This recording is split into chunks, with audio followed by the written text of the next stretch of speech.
Here's 3 pieces of Boulder Opal from central Queensland, reels in millimetres. The material has been weighted to help highlight the colours. The white that you're seeing there is a reflection of the lights. These have been semi-preformed, need to be recut and shaped. Basically potch and colour.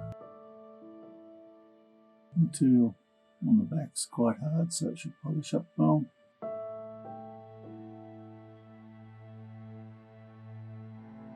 Let's put a fire at the top, just as banded potch.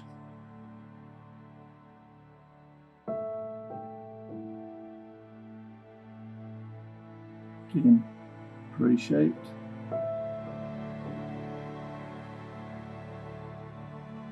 Purpley blues there.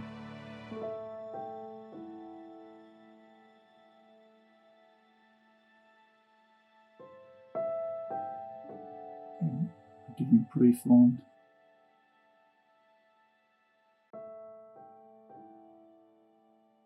Anyway, there's the 3 of those. Little deal. I hope you've enjoyed. Cheers.